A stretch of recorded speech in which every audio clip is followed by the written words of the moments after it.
Welcome back to the Growing Your Business podcast. This is part 3 of episode 6, and in it we'll be covering a variety of topics from marketing to taxes to pricing, all pertaining to doing markets. So if you've not watched part 1 and 2 yet of this extra long episode, you're going to want to go do that and then come back because there's a ton of other information that we covered in those other parts. Information like how to find markets and how to protect your stuff and keep it from getting stolen. So you definitely don't want to miss that. And if you're still here, I'm assuming it's because you're ready to watch part 3. So we will get into it, but don't forget to stick around all the way till the end so you don't miss our fun little bloopers section. So without further ado, here it is. I think a brief mention, we're not going to go so far into marketing as far as events goes because that's not really the purpose of this, but I think we have an episode coming up about marketing. We have one. So just in relation to thinking about your events, if you can have business cards, QR codes, or at least your name on something, something for people to write with, you want to be able to hand that out to people. I buy on the side of business cards because every time I don't have business cards, somebody comes in and says they don't have a phone to run a QR code. They have QR codes. Popple things, which I think that is good. In addition to a paper business card, so if somebody doesn't want the paper business card, they can use it, which is basically, it makes you like a virtual business card basically. But yes, there are some people that want the physical card.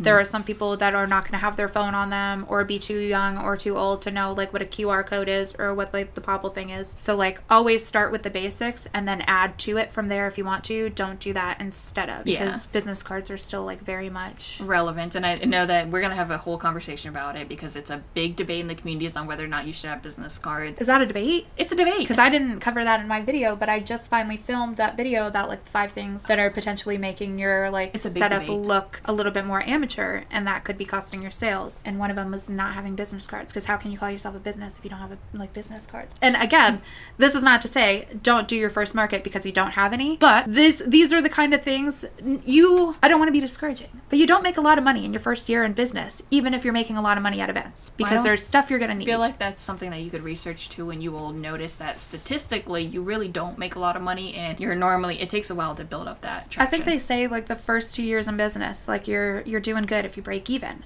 because a lot of that money gets invested back in, whether that's going from your Ozark Trail tent to a commercial tent, or going from vinyl tablecloths to nice top to floor tablecloths, getting your business cards, getting your branded signage. So a lot of that stuff, your square reader, a lot of that money gets put back in. If you don't invest it now, trust me, you will invest it later. Yeah.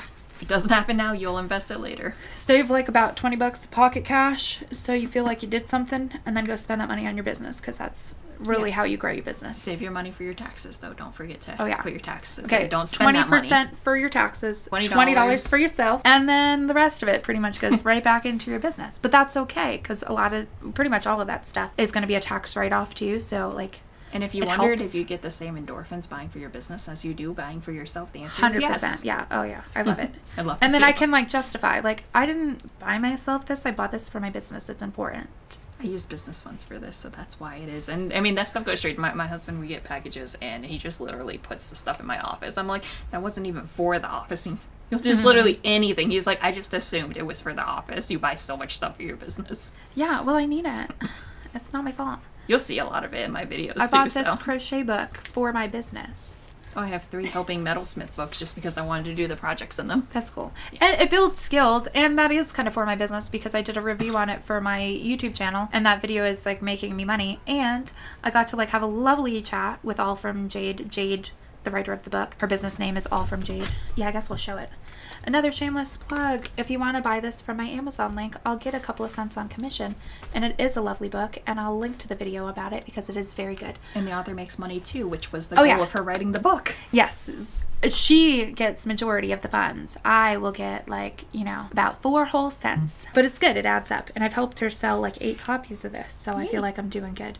But it's a really good book, and I made a video about it, and then I got to have a lovely chat over Instagram with Jade, and she's got some podcast episodes coming out on other people's podcasts. I don't remember the name of them right now, I'm sorry, but she talks about her journey to getting here in the description. Potentially, but I also don't even know where to find them because I haven't listened to them yet.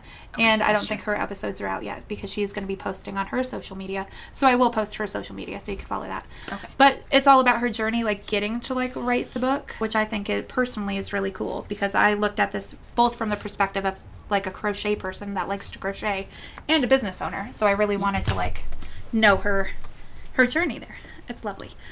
Why are we talking about that? We got distracted. Tangent. It's good. Oh, yeah. It's spending money Projects. on the business. Yeah. So I'm writing it off as a business expense because that video is making me money and it's a lovely thing, both on views and on like the tiny bit of commission from people I've recommended it to buying the book. But, you know, some things are a little less for my business than they are for me. Well, and I bought 3 of the metalsmithing books. I don't have any of my stuff with me because this is not my office. This is your office. Oh, yeah. But I have 3 of my metalsmithing books that I bought to solve one problem I was struggling with. And I was like, you know what? I need to see this in writing step by step. I bought them for that reason. Did all 3 of the books cover it? Or did you just kind of take a chance and then this book all 3 of the books had the subject in them. I just wanted to make sure there weren't different takes to the thing. And there weren't. It was very cut and dry. It was a very basic thing that needed to be done. It just wasn't working right in my studio. And I learned why from reading the books. And all that to say, education content is still a business expense. Taking not sponsored classes through Skillshare, that's a business expense. Buying books that are about your subject, that's a business expense. If you have a Patreon and you are following somebody else that's in your niche who does educational content, that's a business expense. I follow Crochet by Jenna. She doesn't delve a lot into the educational side, but she does do like free patterns for her Patreon, so that's would have been a business expense buying patterns that I use for market prep. The K&K Jewelry has a Patreon where he goes over, he's a master metalsmith, he goes over a lot of the information from his, I think it's 30 years in business, but don't quote me on all that information aside from his name is K&K, and he has a Patreon where he goes over information on jewelry making from his experience. And it's been worthwhile to go through and be able to watch his videos and kind of pinpoint things and determine whether or not that information is useful. Not everything you learn is useful to your business, but if you never learn it, if you never look, you don't know. Yeah, and we covered that kind of a little bit in like the last episode because we were talking about imposter syndrome, and one of the ways to like beat that is to just keep growing your knowledge because that'll be like a confidence booster. And then we covered this going all the way back to the very first episode, like don't be afraid to get in like elbow deep into some research about your business because it'll make you a better business owner, because you know you may not know what's out there that relates to your business, and you may not know that like you're over here kind of liking what you're doing, but like maybe over here is actually really the field that you like. Like I started in baby stuff, which is cool, you know. I make cute things like this, but then I got like into plushies, and then I realized like that's where I want to be. And had I not like continued to like delve into the crochet world past wearables, I wouldn't have found like amigurumi, and then you know I started with like glass bead stretch pieces that you could easily buy the material locally for you, and I moved very slowly but very intentionally towards being able to make fine jewelry pieces. I mean, not last month before, I made a platinum wedding band. That's awesome. Yeah, that is awesome, and that was cool. I couldn't have done that 14 years ago when I was first starting out. I didn't have the experience and I didn't have the material, let alone the tools. Yeah, same thing. I started out buying felt dies when I learned that felt dies were a thing, and now I bought the equipment, you know, a year plus into my business to make felt dies, and now that's another revenue stream for my business. Mm-hmm. But we're also getting off topic here because we were talking about markets. But yes, we covered a lot with markets, and I know there's one thing you wanted to say about how like we spoke from the perspective of markets, but this also applies to like live selling, which I can't really speak on because I don't do that. But I can. But yes. So a lot of the information you're taking from markets as far as target market, picking the right event for you, you know, determining whether or not your customers will be there, marketing and advertisement we've talked about in previous podcasts and we will talk about in future podcasts as well. Yeah, I was going to say we can deep dive more into this too, and in the next episode, and have like an episode about live selling all on its own. Yes, and so all of that does translate to live selling. So don't think that because we are talking about in-person events that you can't take that information and also utilize it in your online business if you prefer to sell only online. I do both. Because live selling is kind of like it's an in-person because you're still like person to person with your customer. It's not like this is my website and this is how I'm selling. You don't ever see my face. You're still interacting through a live. So I never considered that because I don't do live selling. But like when she said that, I'm like, yeah, that's That's true. You're going to need to greet customers, probably similar framework. Yeah, greet everybody who comes in. We can do a whole episode on it because like there's a lot of details. This episode is going to be like me sitting here like this. Well, you tell me because I've never done it. It's really cool, actually. It's very cross-referencing. I have tried to get her into live selling, but because it's a very uncomfortable thing at first. It is not... I want to do it. But also at the same time, she's like, and I'm making stuff on camera. But I'm like, the stuff I make, some of it takes like 4 or 5 hours. So like, I'm not going to go live for 4 to 5 hours. I mean, I could. But you can also go live for 30 minutes and they just don't see everything. Yeah, and it's just, part of it's figuring out like the setup for it. So like I want to do it, but I'm also not ready to jump quite in yet. Yeah. But maybe for our episode, like I'll try it out. We'll like make me a whatnot or something. We could go start to finish and this is how we do it and just see how. It'd be a lot of fun. Or you could just try live selling. Sometimes when you're live selling, you're just showing the products, you're putting the price up there and you're talking to your chat. And when it's just you, you're talking about your product to a potential chat that might jump in because you're trying to sell to them, and then you're running either an auction or telling people to go into your buy it now depending on the platform and everything. And you're literally just trying to sell to them. You can do that for 10 minutes. You could do it for 20. You could do it for 30 minutes. You can do it for hours. I've had live streams that are 4 or 5 hours long. I've had live streams that are 20 minutes long. Nobody came in and I did not have it in me that night. Yeah, so it just stood out. Yeah. The point is to show up, be consistent, and, you know, be there and try to sell. Well, this is true for, you know, selling out markets and filming videos and doing live videos. The more you do it, the comfortable you get. Yes. So the more you see yourself on camera, the more comfortable you'll be talking to the person on camera. Well, that thing about hating your voice when you've heard yourself talk for like 1,000 hours of like recorded content, it goes away. You get over it. Yeah. I mean, I'm not like in love with it, you know? In love with the sound of my own voice. Well, I mean, it's a general idea. But like it stops being nails on a chalkboard by the time you're editing your like 10th video, and I've got like over 100 videos on my YouTube, so I've heard myself talk way too much. Well, and I feel like maybe not everybody has heard that or knows this, but there's very few people who like their own voice. Most people I meet don't. Yeah, 100% of people I've ever talked to, they're like, ew, do I really sound like that? When they hear themselves back on a recording. YouTubers and like singers and stuff alike. Yeah. I mean, and there's medical reason why, but I don't think we need to delve into that in this video. But if you're interested, you should Google it because it's interesting. Yeah, it's just a thing. It's a thing. It's a real thing. But okay, yeah, just start with hi. If you don't say anything else to a customer, start with hi. And that's really, it can be that simple. Yeah. And if you're not ready yet to go into like making recommendations or like even fully explaining your products yet, start with hi for your first couple of markets. They'll ask and then you you'll grow from there. Yeah, you'll grow from there. And if you need to like jot down like a little script to like look over at, like you can do that. Don't worry about it. I have done similar things for my like videos because sometimes I don't know what to say. I've done like similar things for like when I worked fast food and they like tell you like what you kind of need to say for like doing orders and stuff. Like it helps to have it written down. So like don't feel like that makes you like inept because it actually is a useful tool. Like I said, people will ask questions of you. You will get into the hang of it. And I know we have mentioned previously and probably will repeat in the future. If you don't know the information right then and there, they're asking you about something. It's relevant to your business, but it might not be relevant to a product on your table.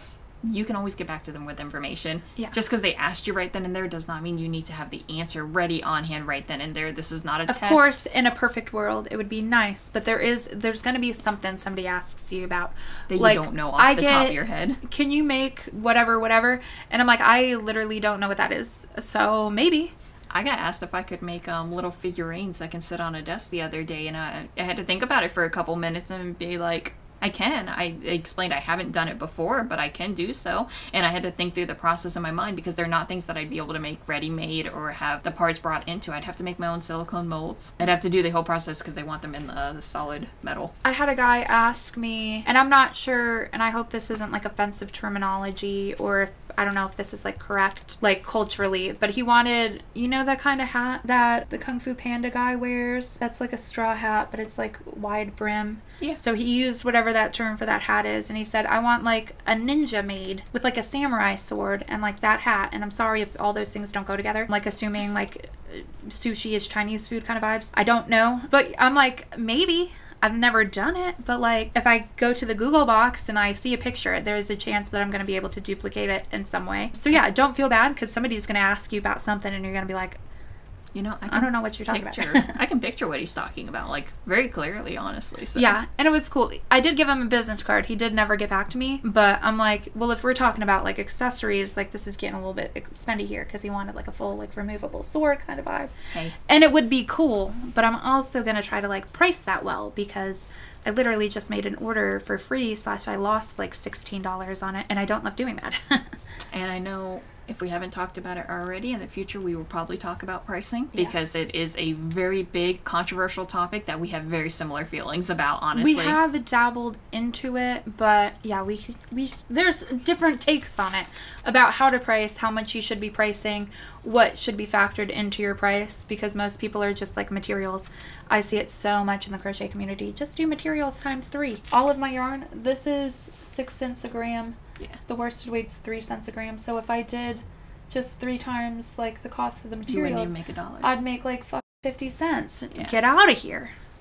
The jewelry world is extremely like that. Most businesses in the handmade industry are like that. So if you're worried that you're pricing your stuff very, very low, or you're worried you're pricing it very, very high, we could probably assure you that you're not pricing it too high and that you're pricing it too low. And I'd rather be on the high end, because just factually, it's easier to make 1 sale for a $100 item than it is to make 100 sales for a $1 item. You also can't improve your quality if you're buying or if you're selling your stuff Yeah, at a you're rate in which you're constantly giving operating. it for free. Yeah, if you're constantly operating out at loss and you're capping yourself.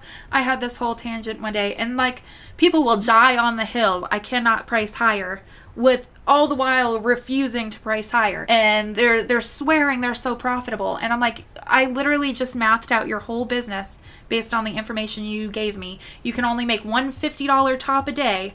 One $50 top a day times 30, you're making $1,500 for the month, times 12, you're making less than a minimum wage job, and you just told me you can only make 1 a day. So you've capped yourself at a minimum wage job. What's the point, even, if you're gonna do that? No.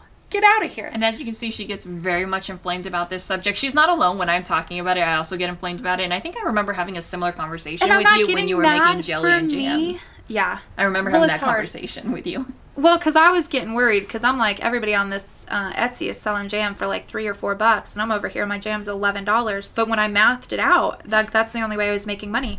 And you betcha Biffy, I sold some 4-ounce $11 jams, and I made 200 sales in 4 months on Etsy. So people will buy the highest price. They will. On stuff. But I remember you telling me about that and being like, I think it's too high, and I'm being like, nah, you should charge the maximum that you can.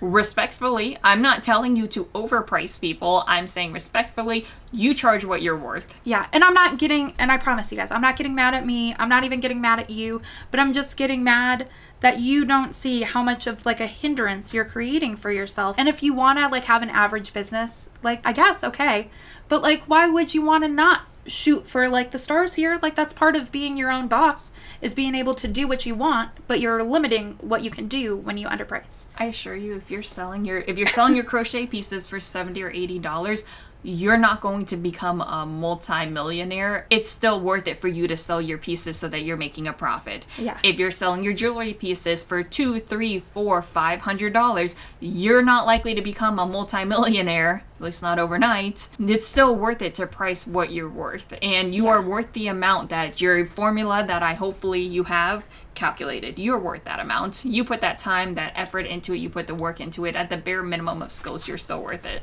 Yeah, and not everybody can do this, and even if you think somebody could learn, they're not likely to learn. So this is still like a special thing, her stuff, my stuff. I stand by my stuff especially just because of the fact that like jewelry technically, not everything, but technically can be machine done. Whereas crochet, so far, and we've put man on the moon, so it's a pretty good fact. So far, crochet is not machine doneable. It's not. So like every crochet thing that exists on this good green earth here has been handmade by somebody. That's special. That's cool shit. Charge for that, because not all jewelry can be handmade, but there's quite a bit. Not all. And I did know that it's not everything. Yeah. So like, I did not want to discount you. That's what I said. Like, fine. I know it's some stuff, but crochet in general, whether it's clothes, dish towels, blankets, plushies, all has to be done by somebody's like dexterous fingers. Yeah. And I can tell you straight up, in our field, so if you're leaning on the part where a lot could be, like even the stuff that has to be manufactured or can be manufactured, the machine not going to set the stones for you. The machine's not going to do the polishing work for you. It's not going to look nice. It's not going to look good. And you need to learn how to use the machine too, even if you're using the machine.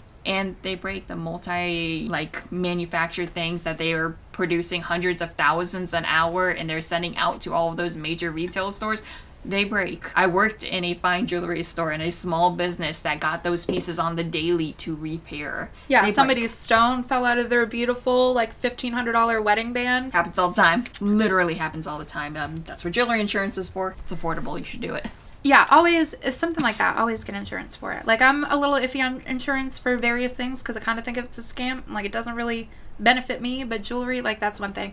I want you to be able to pop my fancy diamond back into my fancy wedding band. Or if you happen to lose your fancy diamond, jewelry insurance will cover replacing it for you. Oh, that's a solid point too. Yeah, so I don't know if many people know that, but there's at least one. I know there's multiple jewelry insurances that if you just lost it on the side of the road, it disappeared. Yeah, they'll replace I would hope you'd notice, but I'm very aware. Don't. I could tell if something shifts on my body. But yeah, Zach wouldn't notice. Robert always say with his jewelry, he'll notice if something's wrong with it. He does not keep up with a schedule for cleaning it. I have to go get his stuff to clean. Yeah, it's that time again. I have a jewelry studio, so I can go grab his pieces and go clean my own stuff and keep up with maintenance and management. Those are all things that, again, aren't manufactured. There's things, just the point going that your work is worth it, whether you're in crochet 1000% because all the time and labor and nobody else can do it. And even if you're in a saturated market, like t-shirts and tumblers. And jewelry. Yeah.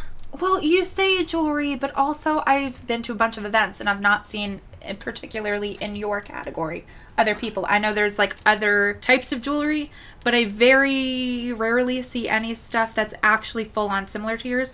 Whereas t-shirts, even if the saying's different, at the end of the day, it's still a t-shirt. It's not the same as a, plastic bead jewelry and actual gold jewelry. I'm not saying this to be cocky, but you will not see my stuff at an event because nobody else takes the same marketing and business approach. Well, because she's got a jewelry store, but movable. It's actual good quality stuff versus not some Claire's costume jewelry or bordering on the line between costume jewelry and fine jewelry. Yeah. But yeah, shirts, even if you're doing shirts and cups, stop racing to the bottom. Just because they're selling it for 20 doesn't mean you have to sell for 20 or 18. Price your stuff and, you can make yourself stand out in other ways. Maybe all of your shirts are 100% cotton. Maybe, I don't know if it's possible, but you're the only one who prints on dry fit shirts. There's other ways to make you stand out other than trying to compete and you guys just drive yourself down to making literally nothing on your shirts and your cups. Even in shirts, there's so many variations to make those pieces. Everything from Cricut cutting and vinyl to the heat press, the heat transfer vinyl versus regular vinyl versus screen printing, but unique I just feel designs, there's SVGs. A lot of people and all of those variations, so you got to do something. And you should not compete on price. You should be competing on quality. Yeah, they don't capitalize on what they should be capitalizing on. Yeah. They could have the best quality, the best marketing. They could literally have the handmade business that brings you the best quality of service even, but they don't. The most unique products.